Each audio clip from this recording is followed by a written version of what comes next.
Welcome to the 110th episode of the Sales Podcast. I'm Wes Schaefer, the Sales Whisperer, your host. Today we have Dr. Nicole Eastman. What a crazy story. She was already a doctor of osteopathic medicine. She was a newlywed, I think, by about 2 weeks. She was into fitness and really had her act together, or so she thought, until she was hit by an 18-wheeler going 65 miles an hour. How she recovered from that is something you're going to want to listen to.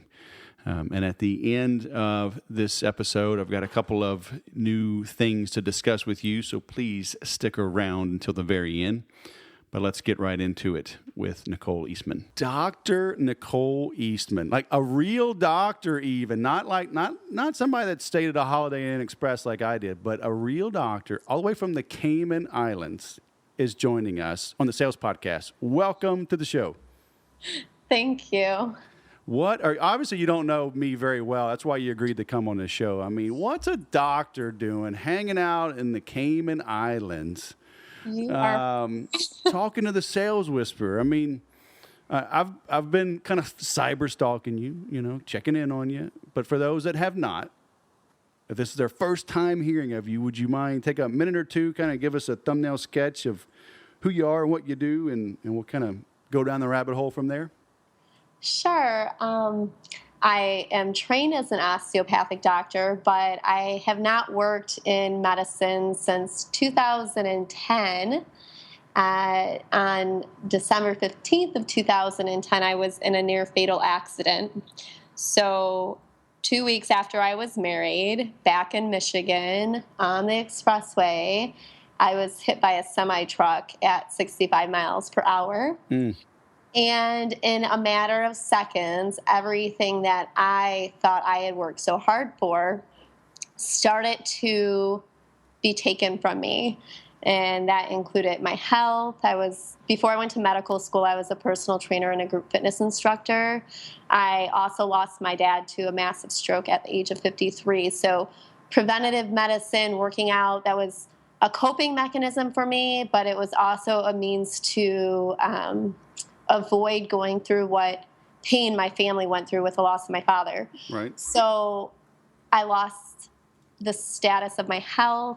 I lost my career that I was beginning, and I almost lost my marriage. I lost a lot of friends. Family relationships were strained because on the outside, from the consequences of my accident, I looked fine, but time revealed that I had quite a bit going on internally that couldn't be seen from the outside, and that included issues within my spine. I had spine surgery a couple months after my accident, and I had a mild traumatic brain injury and post-concussion syndrome. So there were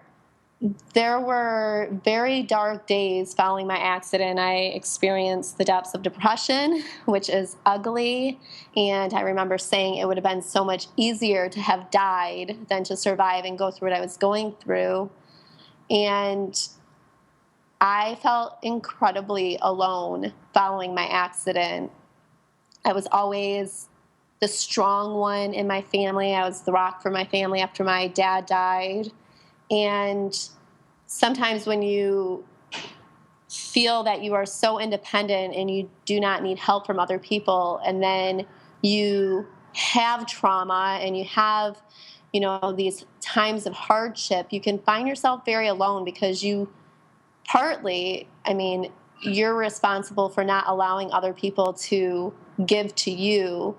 And being unable to receive prior to my accident contributed to me feeling incredibly alone afterwards.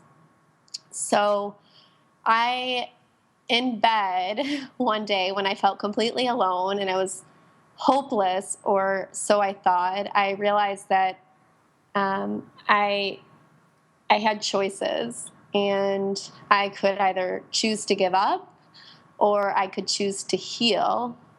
And I chose the more difficult path of healing.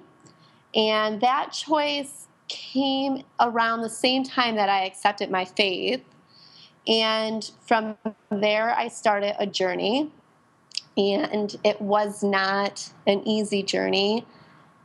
And I realized that the journey wasn't all about me anymore. So I learned to let go.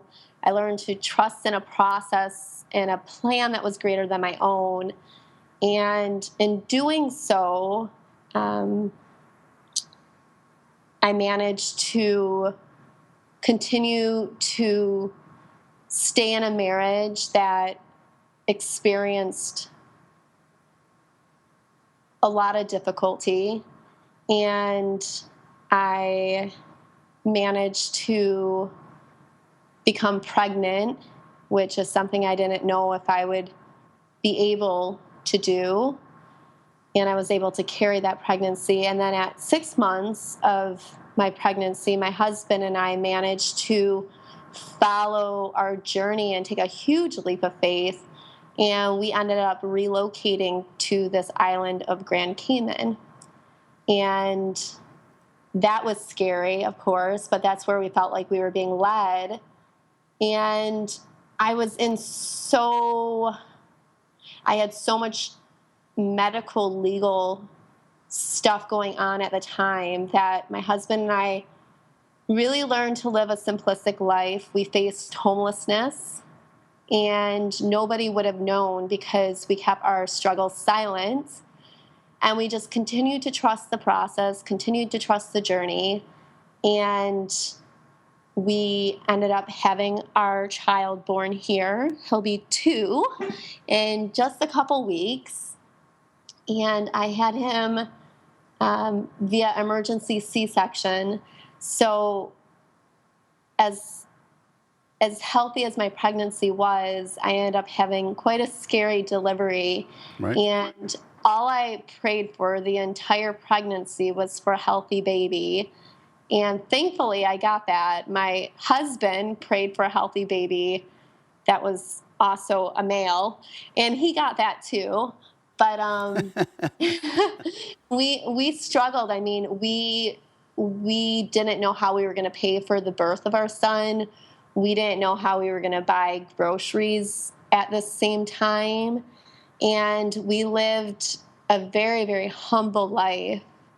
And despite all of those hardships, they turned out to be what I see as blessings now, because we were able to call a place home that most people would have a hard time finding a sense of joy in. And we managed to do that. It really doesn't take much in life to be grateful. I mean, because honestly, if you look at your life compared to the majority of the world, we are so incredibly fortunate. And sometimes it takes these hardships to really understand just how fortunate we are.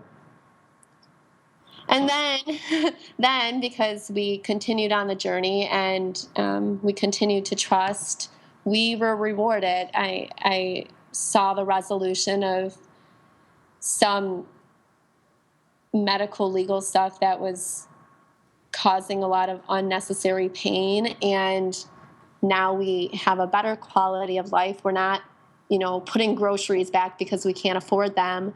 And that in itself has just made us so grateful. I mean, to be able to buy groceries and not have the fear of how you're going to pay for them, that is such a tremendous blessing. So that brings us to where it is the little things, huh? Yeah. So that brings us up to a better quality of life living on this island now. Right. Okay. There's a lot to talk about right there. Yeah. I one day I will write a full-length book about this stuff. Yeah. I mean, it's amazing.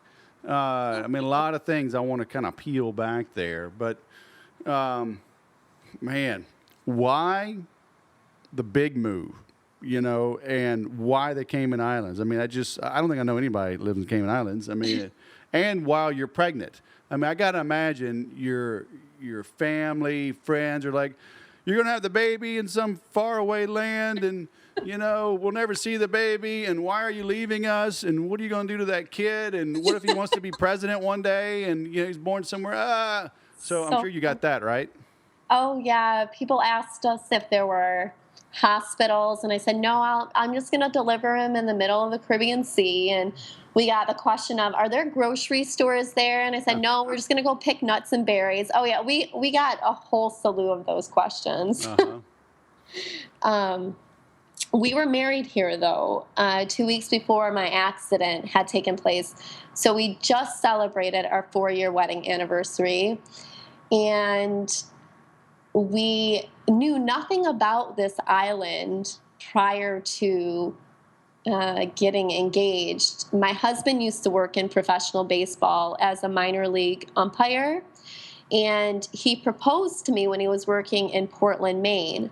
And on my journey back to Michigan at the time, I sat next to a woman on the plane. In the last 5 minutes of our trip, she and I started talking, and I told her I was engaged, and I told her how my husband, my fiance at the time, could only, have a couple months for a wedding because of the baseball season, and that left us with cold weather months.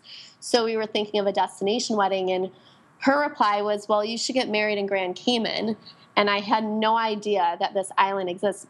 A lot of your viewers might not even, or your listeners might not know where this island is. It's south of Florida, south of Cuba. And if you look on a map, it's like a pinpoint. It is tiny. And so once I looked it up and I saw photos of it, I was like, yeah, that definitely looks amazing. So I saw you in a hammock on the beach on your Google Earth picture, just in case you were wondering. That's where I'm at right now. No. Oh, very cool. No. But it was a beautiful wedding, and we went back home after our wedding, and then I had my accident, and then we came back here. I spent about 7 months in bed due to pain. The cold weather in Michigan is terrible on my body, on my range of motion, and my pain, it intensifies with the cold weather. So we had come down here to celebrate our 1-year anniversary because our first year of marriage was a year from hell, we called it. And we shared with the pastor who married us what had happened. And we were already talking about moving somewhere warm. We were thinking California, your neck of the woods. And it gets kind of cold here, though. People don't understand. I hear it does in the northern area. It gets really even in the south. I mean, really? Oh, even in the summer, we'll get into the 60s, which doesn't sound cold compared to Michigan, but when you're walking around in flip-flops, it is. But in the winter, we get below freezing all the time. That's plenty of frost overnight, and people they don't think that. And if you get into the mountains, forget about it. You're skiing. Well, that's good to know, and it's good to keep in mind because my husband and I still to this day, there's something always nice about going back to the States where you are from. There is a very nice feeling to that. But when we came here for our 1-year wedding anniversary, we had shared with the pastor who married us what happened, and we were thinking of moving to California, but the first thing he said to us, not knowing that we were planning on moving, was, you guys are supposed to be here. So we took that as a huge sign from above that, okay, maybe this is where we're supposed to be. And there's a sense of peace that I gained from the water. So on this island, you're surrounded by it. And then the next time we came down here, I was 4 weeks pregnant. Our parents did not know. We kept that as a surprise because my brother and his wife were pregnant at the time, so we didn't want to spoil their time of joy. And we went back to Michigan and shared the news with them. And we said, we're pregnant, we are moving, and we're moving out of the country. And I don't think they thought we were serious, but the closer and closer it got to the moving day, the more they realized that this was something bigger than what we could say no to. Right. Would you classify yourself as entrepreneurial before the accident? My family, there's a lot of business in our blood.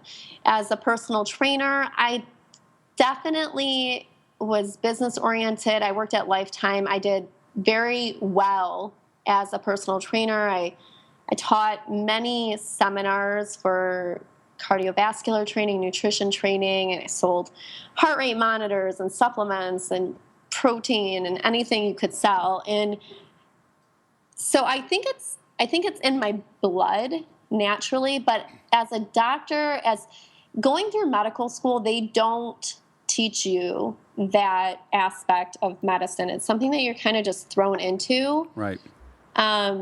Now, since my accident, shifting towards writing and what I'm getting into in terms of online e-courses, I would definitely identify myself as an entrepreneur these days, and I'm in the development phase, I would say. Right. But I mean, I just wanted to bring that up. I mean, you weren't like this budding entrepreneur. I mean, you had a different plan, right? I mean, Exactly. Doctor, wear the white coat, make your rounds, yada, yada, buy a Mercedes, join the country club, probably join Rotary, go to the symphony, and just do your doctor thing. And definitely a much different. I definitely had a way. The plan. What I'm doing now is not my plan. This is by no means what I ever anticipated doing with my life. Right. So walk us through.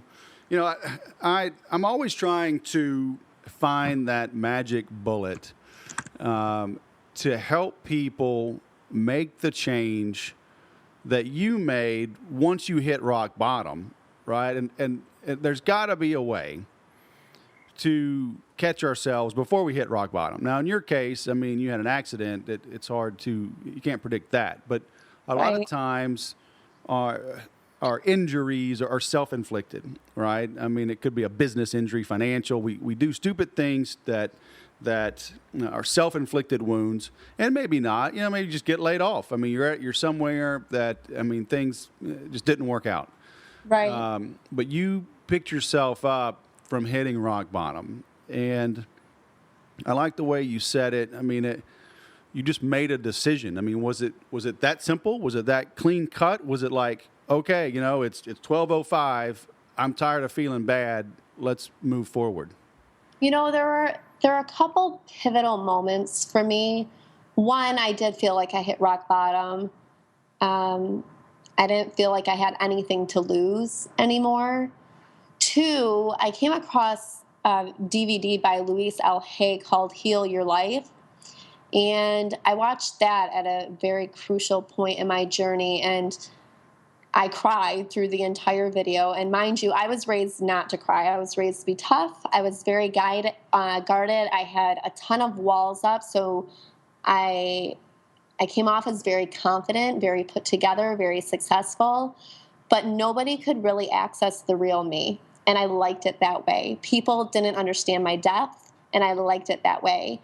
But after my accident, I realized that emotion is okay. Even in professionalism, so many people don't realize that being human, it's okay. And it's actually a valuable tool if you really know how to tap into that the proper way. But back to the Louise L. Hay video, I ended up watching it a second time and I cried through it again. And in her video, it talked about doing positive affirmations. And as an osteopathic physician, you're trained on the philosophy of mind, body, spirit medicine.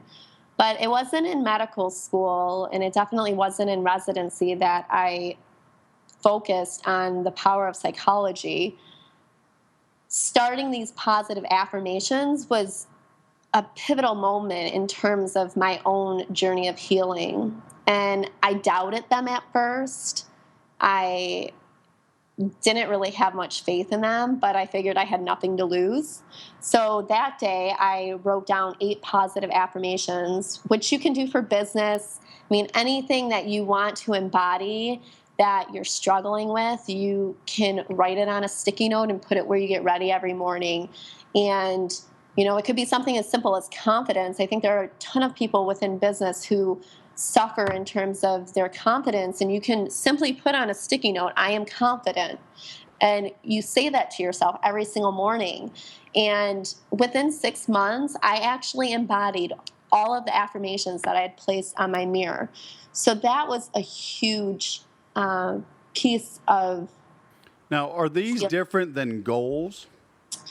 They are different than goals, because I think an affirmation is more something that you internalize. You embody it as being something that you are. For example, I compiled a book, and the book is titled I Am, Love, Wisdom, and Guidance Through Soul Reflection. And I have 28 co-authors in it, and each of the chapters of the book are titled I Am, and then whatever the co-author wants the reader to embody. So, for example, my chapter, the first chapter in the book, which people can get if they go to my website and sign up for my newsletter, they can get that first chapter for free. If they read my chapter and they don't feel beautiful, that's okay. But reading through my experiences, I didn't feel beautiful growing up. I struggled with a ton of body image issues. But through the affirmations, by the time they read through the chapters, that is what I would hope for them to embody.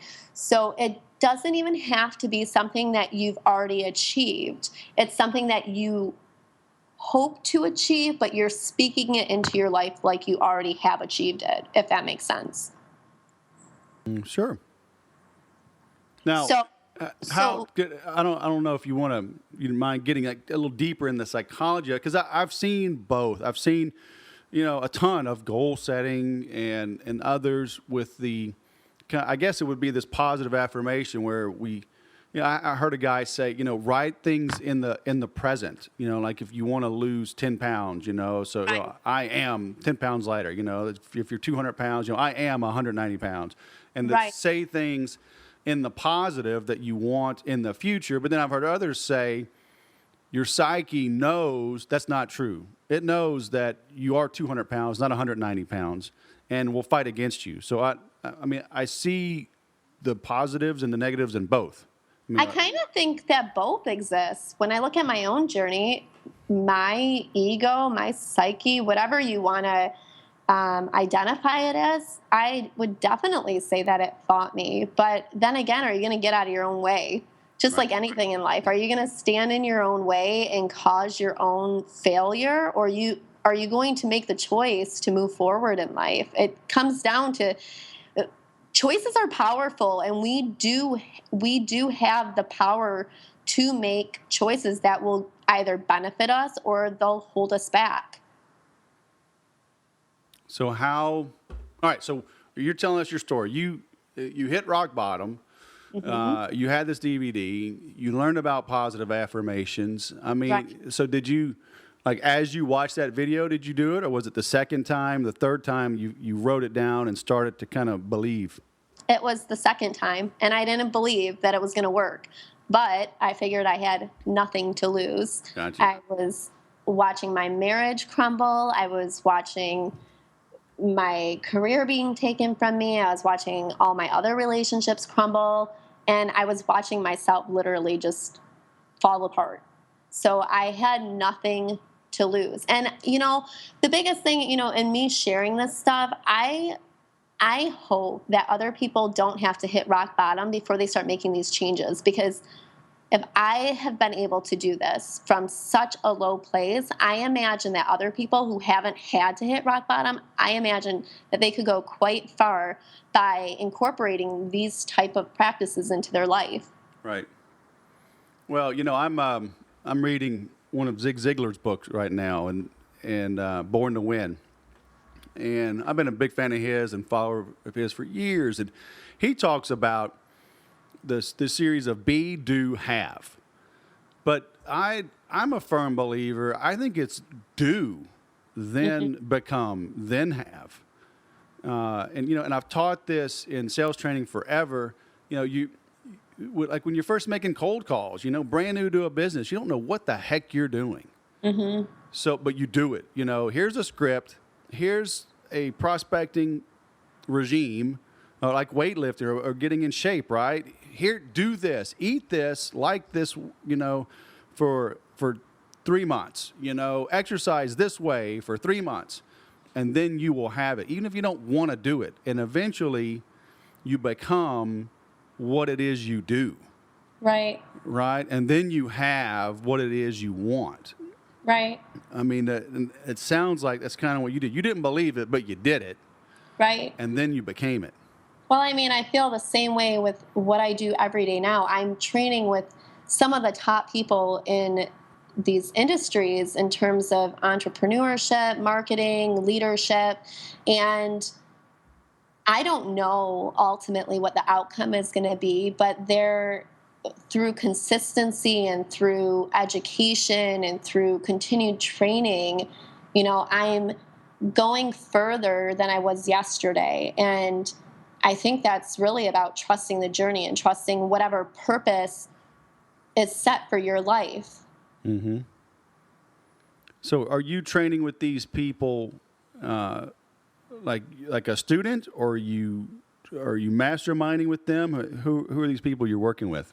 Well, so far, I'm doing a lot of online education courses. So between Jeff Walker and Callan Rush and Justin Livingston, I'm doing online courses, and then I'm also going to the conferences. I was at Brendan Burchard's conference in Santa Clara last month. I went to... You didn't even call me. I see how you are. Well, I talked to you when I was at the Callan Rush conference. So, which I have to say, I'm not getting paid to say this, but the Callan Rush conference, I believe by far was the best conference I've ever attended in regards to value. And I love the fact that she's an educator, because that comes through to her teaching. Right. Very cool. Yeah, so I'm really, and the other person that I really enjoy training with is Sandy Krakowski. I think these are good people with good values, and they've done incredibly well for themselves. Is Sandy the one with the crazy hair? Yeah, she changed her crazy hair, though. Part of her brand used to be blonde hair with bright pink bangs, and now she's done red with blonde, and she rocks whatever hair she does. So yeah, she's cool. She's very cool. I'd love to sit down and have coffee with her one day. All right, so you are now figuring out this whole entrepreneurial thing, right? Online selling, ebooks, courses, webinars, yada yada, to get your own word out, right? Right. If I died today, I would feel accomplished. I would feel like... Is that because you were on the Sales Whisperer podcast? What's no. Well, I mean, yeah, it's part of my journey. So, yeah, of course. All right. Don't worry. I can edit that out. Yes, of course. That's what she said. That's awesome. So, I've done mentoring. I've been able to... Well, I've been gifted by becoming a mentor. I think the world needs more mentors. I had the opportunity to mentor about 25 girls in Detroit before we moved to the island, and that was one of the best experiences that I've ever had. I've become a mom. I've learned that there's a greater purpose in my life than me, and so I've learned how to embrace life. I've learned to find joy in life despite pain, despite my circumstances. I've found a sense of peace that surpasses understanding. And so for me, I feel like if I died today, I'd be content. But now, if I'm blessed with a long life, my goal is to get my message to as many people as possible, to help other people find their journey of healing and to find this joy and find this sense of peace that I've gained. So for me, this entrepreneur role is my form of service, and it's my way of doing the most I can with whatever life I have left. Gotcha. Do you think you could have been as useful or successful if you were a doctor? I think that I needed to be knocked down in life. I think that I possessed quite a bit of ego, and I didn't have the same quality of spirit that I do now. I think that ultimately I've been set up in life, and I've been given experiences that will allow me to ultimately bring healing to far more people through what's being done through me now. Right. You know, I through the online e-courses that I'll be launching next year, and then further on, and then through any speaking that I may do, I look at what I'm able to do, how many people I'd be able to potentially impact, and I can utilize all of my experience from my undergrad degree in psychology to my knowledge with personal training and disciplined food choices to my training in osteopathic medicine. You're only given so much time in a day, and if I were back in medicine in that same capacity, doctors are burnt out because there's so many people and you're only one person. And through online e-courses and speaking, I just think that there are so many more people that could potentially receive healing through my message. Mm-hmm. When you left for the Grand Caymans, did you feel like you were running away, or were you consciously retreating to kind of regroup and rebuild? I felt strongly led here. I do think that it was an opportunity to kind of start over in life. But there was definitely a strong sense of faith leading that move. I don't think I could move away from my family had there not been that sense of faith. When I applied for residencies, I only allowed myself to apply for positions in Michigan because I was so tied to my family. And having lost my dad, he was only 53 when he passed away, and my mom, very young and widowed. I didn't think I could leave her, and I didn't think I could leave my younger brothers. So for me, I had to take something very strong, like my faith and my own quality of life, to get me to actually make that move. And it took a great amount of courage, which is something that I, prayed, meditated, whatever you want to call it. I had to spend a lot of time with that because, again, it seems like we get in our own way too often. Well, the reason I ask is I don't want somebody listening to say one way or the other, oh yeah, I need to make this drastic move. I need to move across the country. I need to move to another city. I need to move to another country to find myself. And, but conversely, if there is a calling, you need to answer that calling and scratch that itch. Exactly. And, it wasn't this island that necessarily allowed me to be true to myself. It was that personal choice. So after my accident, part of my journey of healing was starting to write. And that opened up a ton of vulnerability. And especially when I launched my first website, I remember laying in bed and Kate and William were getting married over in England. Oh, that was so lovely. I have it on DVD. It's fantastic, the entire set. So funny. So I was in bed watching that, and then there was I was in pain watching that. I was like, okay, that's great. They're I getting was in married. pain watching it too. My wife made me watch some. But anyway, okay, I'm sorry. Keep going. Keep going. And then I was watching another painful talk show with some woman that I was like, oh my God, television's really went down since I was younger, from what I can remember. But I remember thinking then that, and looking back then, I didn't ever want somebody to feel the way that I was feeling. And that was kind of like the spark that I needed to, go down that healing path. And it gave me a sense of purpose. It gave me a sense of why, it gave me an answer to why it was that I had to survive my accident. And okay, so go back. So you're watching. So you were in physical pain, right? You were recovering from the accident.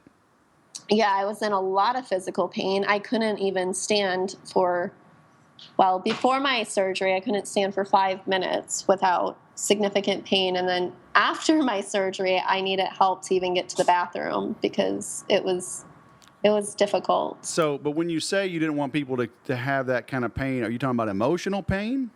Yeah, definitely emotional pain, because for the first time in my life, when you strip away all of your labels, everything you identify with, and you don't have that anymore, you're back to being naked in a sense. And I couldn't even answer who I was. I went to this concert. It was India Arie, and strangest thing, but Deepak Chopra opened up for her. It was back in 2011, in the summertime, at Shane Park in Detroit, Michigan. And Deepak did these levels of consciousness through a meditation with the audience. And one of the highest levels of consciousness was understanding how things within the world related. And I was like, wow, yeah, I get it. I'm really conscious. But one of the lower levels of consciousness, he wanted us to meditate on the question of who am I? And I just started crying. I had no idea who I was anymore. I was stripped of all of the labels that I thought I identified with. So this was after your accident, right? Yeah, Right. I mean, it was after my accident. It was after deciding to take a journey of healing. It was after accepting my faith. It was after doing the positive affirmations. And still, I didn't know who I was. And I think of the entire journey, that was probably the most difficult, because, people identify with being, a mother or an osteopathic doctor. But for the first time, I didn't have a good sense of who I was. And that was terrifying. So looking back through all of this, sounds kind of crazy, but would you do it again? Would I get hit by a truck? No. Absolutely not. Oh, God, no. That sucked. Would I choose to take a journey of healing? Yes. Would I stay committed to my marriage as much as I wanted to get a divorce? Yes. Would I allow myself the courage to move forward and move out of the country? Yes. Would I go through being nearly homeless? Yes. Would I have my son? Without a doubt. So most of the journey, yeah. I definitely wouldn't ask to get hit by a truck again.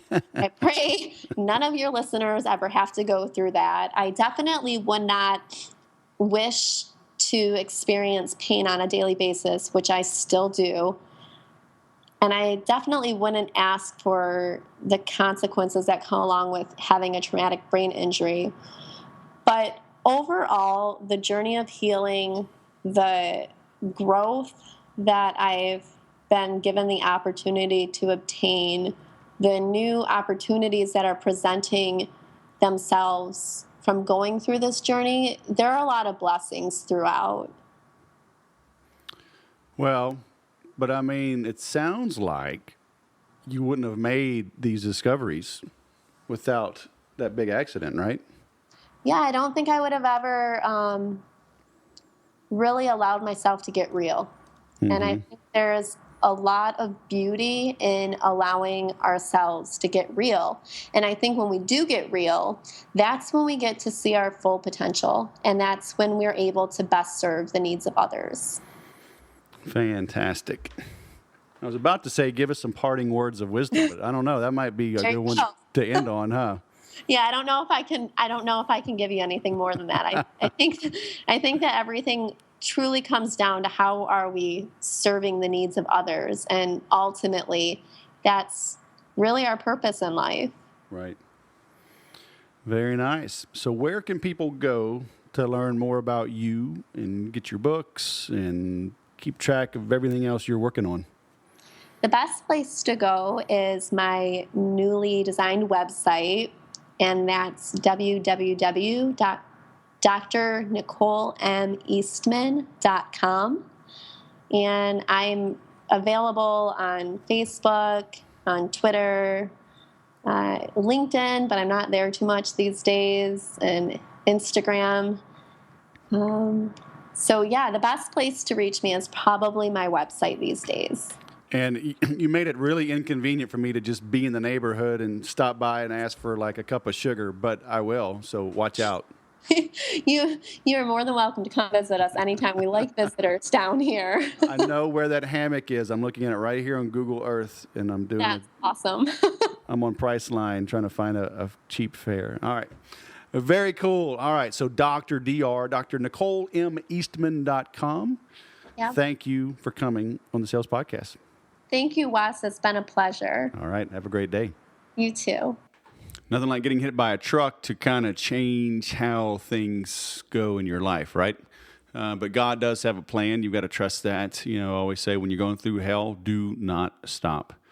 I saw something too. It was a quote, and I forget exactly how it went, but it was basically, you know, it says, be kind. Because everyone is going through a struggle. You just may not know what it is, okay? You know, Nicole was the strong one in the family, right? She wasn't supposed to let her guard down or, you know, never let them see you sweat. But she was struggling. You know, she was struggling from the time that her father died. And then, you know, getting hit by a truck, it just really brought things home. Nothing like being basically crippled for a while, totally paralyzed to make you let your guard down and let people in because you need that help. You know, and the old adage, you know, we read in the Bible, I mean, when you are weak is when you are strong, right? Let that come through. It takes great willpower and trust to be able to let your guard down and let people see that you're real. Let them see that you have weaknesses because we all do. You know, it's just phony baloney. To do it otherwise. That's why we love seeing the bloopers and things at the end of a movie. We like to see, you know, the behind the scenes and see that these people are real because they totally are. Okay, so everybody's going through a struggle. Recognize that. Admit it to yourself, but recognize it in others, and then realize, you know, look for ways that you can figure out how to help them as they go through their struggles, okay? You can visit the show notes on this on thesaleswhisper.com/Nicole-Eastman. And as I mentioned at the beginning, a couple of things I'd like you to be aware of. The Art of the Close is starting again in April. And the price is going to go up in February. It'll go up in March, okay? So avail yourself of the opportunity. Head on over to theartofthe.close.guru. To see what I've got going on. I've got an introductory video I filmed as I was driving around, and then all the notes and the outline of what you're going to get. And it's a great course. It's a course I've been teaching since 2007, and it's from the principles and the concepts that I have applied to my own sales career going back almost 20 years, really. So please visit that again. Like I said, it's theartofthe.close.guru. And if you are not up for that, hey, I get it. Maybe it's not the right time. But check out my new little text messaging service. If you text the word sales, S-A-L-E-S, text the word sales to 96000, 96000, and you will get my free report on the sales agenda. And it will help you take control of your sales situations. It'll help you befriend gatekeepers, set firm appointments. Make sure you get an answer at the end of the meeting, even if that answer is no. Okay, so again, text the word sales to 96,000, and that's a free report. And let me know what you think. As always, I thank you for listening. Be sure that you remember to sell different.